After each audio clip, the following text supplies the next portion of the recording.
Hello everyone, Josh First at it again. It is 7:17 a.m. and we got all the latest patch notes. Now usually these come about an hour or even maybe around half an hour earlier than this, but who cares? We're finally here, and I know a lot, and I mean a lot of players are very excited for this. Now everybody kept saying Lidica this, Lidica that. You know what? The hell with Lidica, at least for now, because we are finally getting Luna, and I know a lot of you are excited. Now, I personally never really worried about when she was coming. She could have came. She could not have come. It didn't really bother me, but she is now here. Not sure why they didn't drop her during the Lunar New Year and do it a week later around Valentine's Day, but who cares? Here she is. Luna drop rate up has begun, and I know a lot of you are excited, and there is a pity system, so do not worry. So, here we go. New hero, Luna. Bada bing, bada boom. Her and her lovely assets are here to welcome us.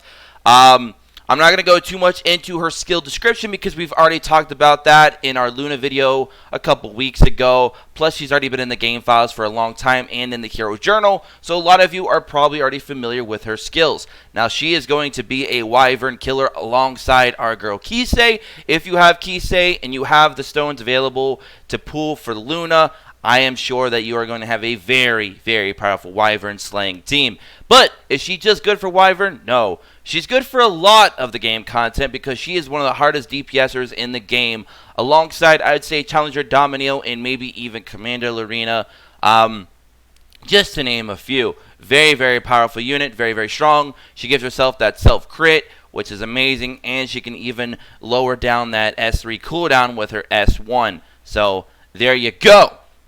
Anyways, Luna limited drop rate up global in Asia server. So they're not doing it on the Korean server, so maybe they're getting something different. I don't know. Maybe they're getting Lidica. I don't know. Some of you, if you do find out, I'm sure you'll let me know in the comment section below. I'll be sure to read those. So stay up to date with that by looking in the comment section. Somebody might drop that info for you. So for whoever does that, thank you so much. But anyways, so here's the Luna limited drop rate up global Asian server. Luna's limited drop rate is available only on global and Asia servers. During Luna's summon event, when using banner to summon, the drop rate is increased to 1% and no other 5-star heroes can be summoned. Luna is a limited time hero and will not be added to the Covenant summon after the event ended. So if you guys got the stones, go in now. This hero may be sold in the same or similar form in the future. So that is good because we actually had some leak information or some kind of statement from I suppose a GM from a week or so ago, showing that we may never get limited heroes again. So that's good that they may reconsider that statement and actually bring limited back in the future at some point. And so this is really, really good. All right. Guaranteed summon system information. You guys know the drill if you guys were here for DN. Basically, you got to do 120 summons to guarantee it, which means you would have to do technically 121 to get your guaranteed Luna. That's about 605 bookmarks, but you could still pull her before that, and she's going to be the only 5-star hero, keep that in mind, hero, within the banner. So that's interesting. And there is Lidica for the side story. Side story, so the roses may bloom. Maybe Lidica's only going to be a 3 or 4-star, like I actually theorized the other day within my Discord. I mean, I could be wrong. I don't know. I'm reading all this for the first time with you guys, so bear with me. Special side story, so the roses may bloom. Side story, so the roses may bloom. I just said that twice. Why? After the death of Queen Diane, an unidentified group is plotting something in the chaos of Tyro Castle. Fight against them and win the favor of the heroines around you. So the Roses May Bloom will run for 3 weeks and will focus on story rather than battling. Enjoy sweet and exciting adventures with new characters every week. Now that is interesting. So it's going to be, looks like they're going to do something different week to week to week. So this is going to be a very long side story. Available from February 13th to March 6th. Yikes. After reaching an account rank 9, go to the lobby and tap battle and side story. Yeah, the lobby. That's a new word for you guys for the day. How to play the side story so the rose may bloom progress differently according to the choices you make. Likewise, there are some stages and no battles. The story will be updated every week. While the side story does not feature quest, stage missions, or region rewards, players can still receive their respective rewards. Okay, so that is interesting. Story stages do not require energy to enter. but you cannot get any event currency. There will be one combat stage each week where you can get event currency. Since this is completely a whole different type of side story than we've ever had before. Depending on your choices in each story, different stages will open and the end will change your story. That is very interesting. So it's very open-ended. You can keep taking different paths.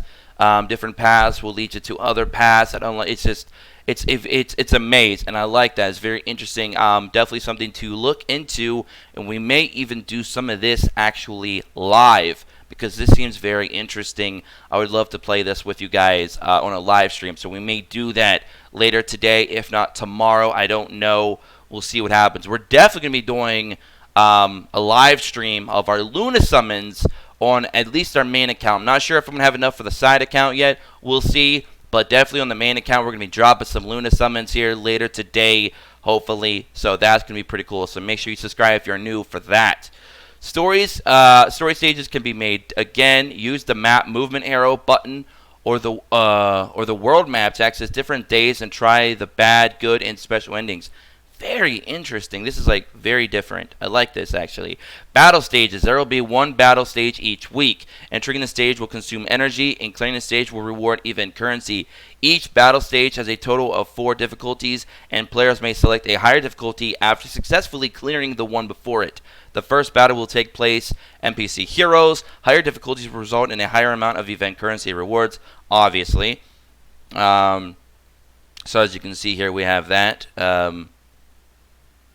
So 26,000, 76,000, 121,000, and 166,000. So these are all a little bit different, because I believe it was 170,000 for the last one, 120, 70, and then 20 or something like that for the first one. So they're all a little bit different and jumbled around there. Interesting. The following heroes receive benefits when used in battle. Obviously, Bellona and Acades. And then you have Enot, Aether, and Jenna, which receive a little bit less of a boost. The event currencies, we get Royal Rose for 1 week, Secret Letter for week 2, and Signet Ring for week 3. I'm not looking at the bottom yet to not spoil myself, but I just want to say this. Hopefully we get some gear from this, because it is a 3-week side story. Very long. So let's see. Please, pray be it. Let's get it done. So we get 4-star Love Potion, 4-star Artifact Love Potion, which is going to cost 290. You can get 2 of those. You get a Rainer Student ID, which I actually need those. So that is legit. We get 4 of those. So thank you so much, Malgate, for dropping those for me. Dreamtime Circuit. You need those, of course, for Luna. Mysterious Flash. Again, you're going to need those for Luna. Molagora Seed. Still only 1 rip. Giga Phantasma. Epic Frost Rune. And I'm not going to go over the other ones. Of course, you get the occasional 3 times 5 Covenant bookmarks, as we always get, and etc., etc. And they started adding the penguins recently as well. Secret Letter, which would be week 2. We get a 4-star Artifact Love Potion. Again, we get 2 of those, and it seems it's going to be the last time we get them from the exchange shop, because they're not on week 3, it doesn't look like. No, it's not. Okay. We get Demon Blood Gem, 4 of those. Eternal Forest Dust, we get 5 of those. Flame of Soul, 10 of those. Molagora Seed, another 1 of those. So we do technically get more than 1. It looks like we're actually going to get 3 in total from the exchange shop. So that's nice, because we get 1 on week 3 too. So that's pretty, actually, that's really good. Thank you. 5 Covenant bookmarks again, so another 15, and then they're going to do the same thing on week 3, and we're going to get another 15. So nice. 45 just from the exchange shop alone. Very cool. It looks like week 2 and week 3 are pretty similar for the most part, it looks like. We get a Shooting Star Penguin and a Fire Spirit Penguin and a Winter Fragment Penguin. So we get a different penguin every week. We get more Demon Blood Gems in week 3. 5 more Eternal Forest Dust. More Flame of Soul. So all in all, pretty cool rewards. No gear. Rip that dream. That was what I was really, really hoping for. But hey, we still get a lot of good stuff, I guess, over the course of 3 weeks. So, all right. Hidden achievements will appear upon reaching one of the endings, except the bad ending. Follow the hints to complete the achievement. Very, very cool. Let's see here. Achievement reward. 2-star, 2-star ice, fire and earth, 3 leaf, 3 leaf, 3 leaf, 50 sky, 50 sky, 50 sky, 150k gold, rare catalyst chests, which those are always nice because sometimes They can give you something really, really useful. We actually get 3 of those, actually, in fact, because we get another one after a Found Suspicious Letter 3 and another one after Deep Red Grudge 3. We also get a ton of gold, it looks like. We get a bunch of runes. We got 10 Flame, 10 Ice, 10 Life, 3 Silver Transmit, another 3, another 200 Sky Stones, another Love Potion, another... Oh, this one's an Epic Catalyst chest. That's nice. Bellona's Gift, another Leaf, Aether's Gift, Akadi's Gift, 1 Mulagora Go, which I know a lot of you respect that, another Leaf, Lidica's Gift, another 5 Covenant Bookmarks, Jenna's Gift, and then 1 gold transmit at the end of all of that. And it looks like we are getting some gear. Thank you! Unfortunately, it's an immunity set, but depending on what the substats are, it could still be useful, even if it's not a set that you generally would use. It looks like we're going to be getting a health percentage, speed 3, critical hit chance, and effectiveness. So actually very, very good, because as you guys know, in armor, you can't get an attack substat. So this is pretty much, I mean, outside of maybe throwing defense on there instead of effectiveness, perhaps, or throwing critical hit damage over critical hit chance, that would be the next best thing. So not too bad. Looking really, really good. So if you guys are trying to build an immunity set, for example, or if you just need another piece of gear that has really good substats and a high grading, this is going to be a really good gear for you. But that says week 1, so we might get more. Let's keep going. New artifact, Love Potion. So the Love Potion, this is the free 4-star artifact we're getting. Increases the effect of all healing received by an ally by 5%. If the effect overlaps, only the effect with higher rate will be applied, and you can max that up to 10%. That's a very free-to-play friendly version of Shamadra Staff, from what I can tell. So, not too bad. Not too bad. I mean, it's very free-to-play friendly. I mean, you're not going to expect anything amazing from it. It's free. You know, it's a free artifact, but not too bad. So, if you guys are missing Shamadra Staff, and you have, like, a lot of healing going on your team, perhaps, Love Potion might not be that bad, you know. Love Potion number 9 can save lives. I'm just joking. Some of you old school players out there that know that movie. All right.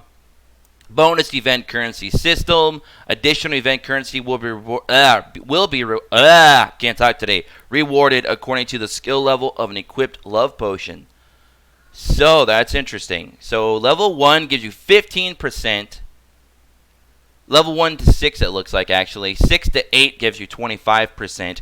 8 to 10 gives you 40%. And 10 to max gives you 50%. So they fixed this from last time. Last time you actually gained more by having a bunch of different characters running the same artifact. This time they're encouraging you just to take the one and try to get it to max level as possible. Because if you do, you're going to get over 50% plus. Now, if you run 4 of them at level 1...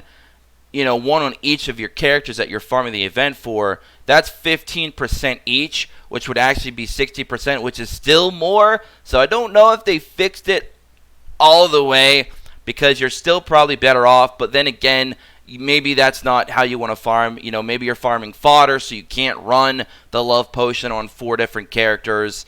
It just may not be, you know, it may not fit whatever type of playstyle you're doing. But maybe you're not farming fodder. Who knows? So maybe you will run 1 on each. But if you do run 1 on each of your starting 4, that will be 60%. So actually it will be better to do it that way still than just putting it all into 1. But then again, some of you may not want to run that artifact on every character. So that's all going to depend on how you want to play. But hero balancing changes. Whew. Sorry guys, this is a long one. Whew. The damage inflicted by skills has been increased for some mages, and the 5-star Soul Weaver Tamarinne skills have been improved. I know a lot of you are excited for that. Mercedes 4-star mage, she's going to be getting her second buff, it looks like. Damage inflicted by Blazing Eye of Cow has been increased by 20%. And remember, I believe her damage went up by 200% the last time she was buffed. So they're really trying to push that Mercedes 4-star needs to be a decent 4-star. So that's good. I like that. So before Awakening and after, let's just go after. Release the power of the Ancient Book to attack all enemies strongly. The lower the enemy's health, the greater the damage dealt. And of course, that is going to be increased by 20%. Celestial Mercedes. So the other Mercedes getting some love here. Damage inflicted by Finale has been increased by 20%. So there's that as well. Zerato, I think Zerato just needs a full rework. He has some of the lowest, like, of everything of any 4-star in a game, if not even some 3-stars. He was pretty bad. Damage inflicted by Iceberg has been increased by 43%, so they definitely gave him a little bit of a jump there. Tenebria, 5-star Mage Fire. Damage inflicted by Nightmare has been increased by 10%. Not much of a boost for her. Bazaar, damage inflicted by Hurricane has been increased by 20%, so we got a little 20% boost as well. And Tamarinne, 5-star Soul Weaver Fire, which is our recent character and our current one right at the moment. Soul Burn effect of Serene Tune, Tamarinne, whatever, and Sing Together Idol have been changed. Increased damage dealt, that was before, and now it's greatly recovers health of all allies after attacking. So, interesting. So that's going to make her more viable as a healer on her Soul Burn. The cooldown count of Shining Star, Tamarinne, is now only full at the first battle. Okay, here we go. So, before, let's just go by the After Awakenings for before. Before this buff, before performing dispels all debuffs inflicted on all allies and recovers, the caster becomes an idol for 3 turns and performs a concert. Begins every battle with full cooldown count. Okay, that was before. That's when you basically got to build up to get your cooldowns to get lowered to get that off, unless you had like a character like Azaria that could just kind of take care of that for you early game. But now, after the buff, before performing dispels all debuffs inflicted on all allies and recovers, the caster becomes an idol for 3 turns and performs a concert. Begins the first battle with full cooldown count. So, now it's going to be for the first battle. Now, this doesn't really do much for PvP, but really she wasn't never a PvP unit to begin with, per se. It doesn't mean you can't do it. It's just, it wasn't ideal. Maybe if you have Azaria, possibly. But in terms of PvE, this is a pretty big boost because you had kind of it being reset every wave. Now it'll no longer do that from what I can tell, I think. If I am correct in that, you can let me know in a comment section below. But I think that does help her a lot in PvE, where you have 1, 2, 3 waves. If you're in Raid, where you have multiple waves. So something like that, it seems pretty interesting. Damage inflicted by Song of the Forest, Tamarinne, has been increased by approximately 65%.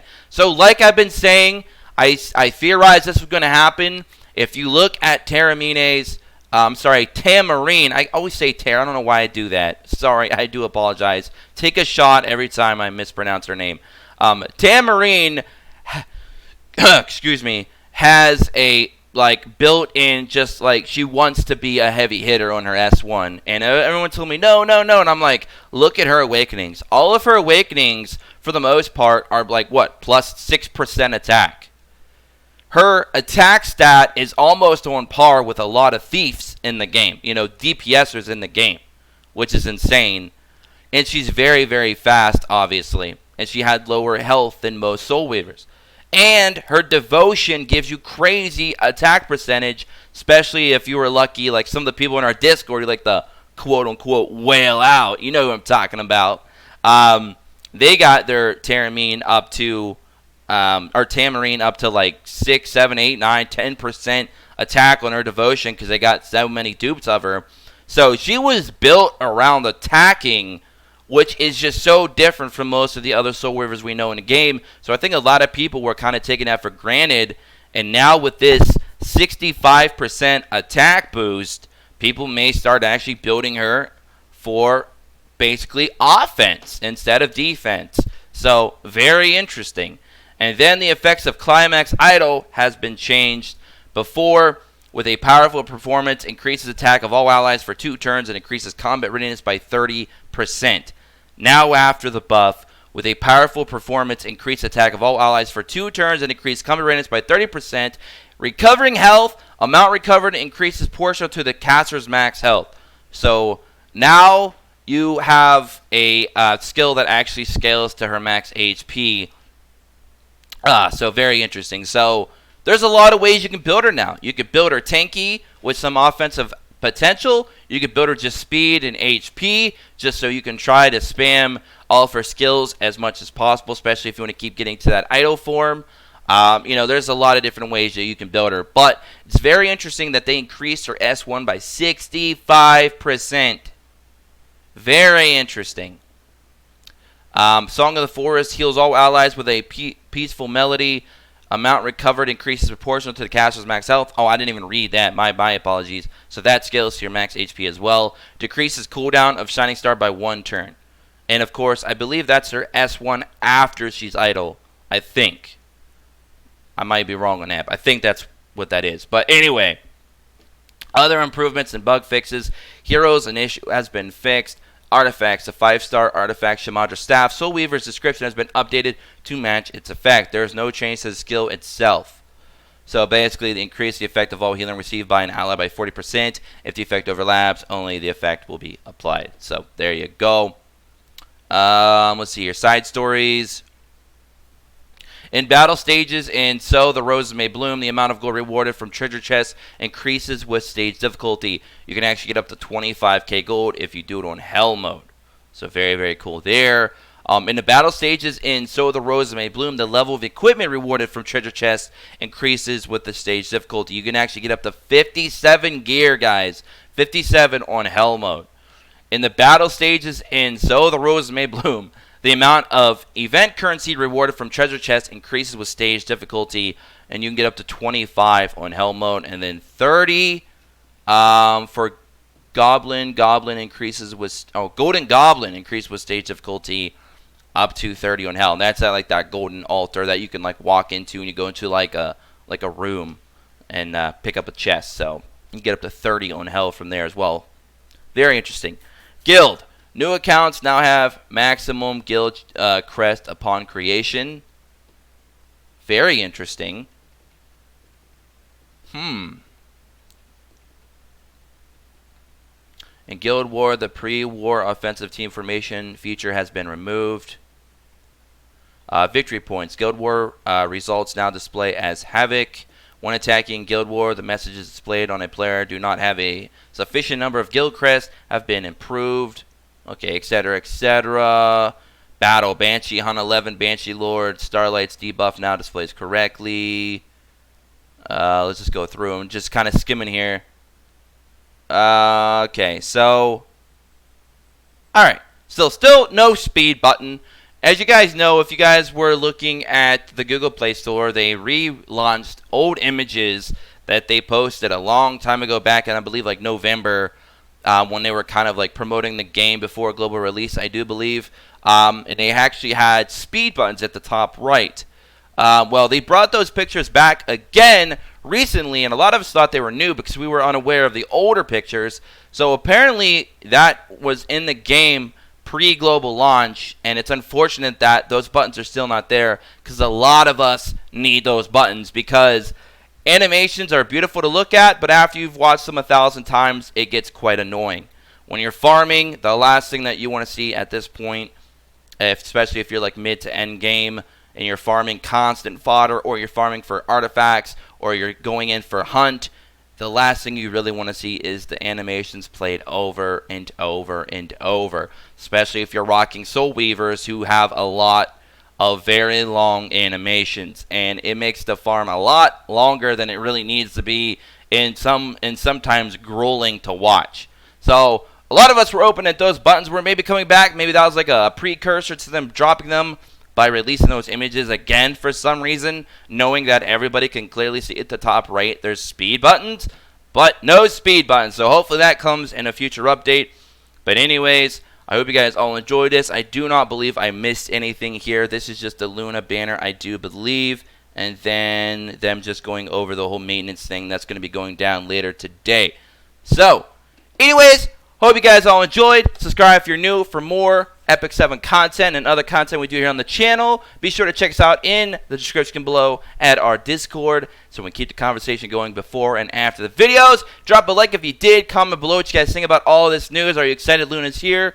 Are you bummed that Lidica wasn't getting a banner? Maybe she'll get a banner after this Maybe she'll get a banner next week, or maybe after this side story is over. I don't know. You guys let me know all that and more. I'm sure we're going to get some data mines at some point later today. Until then, catch y'all later. Have an awesome day wherever you are, and peace.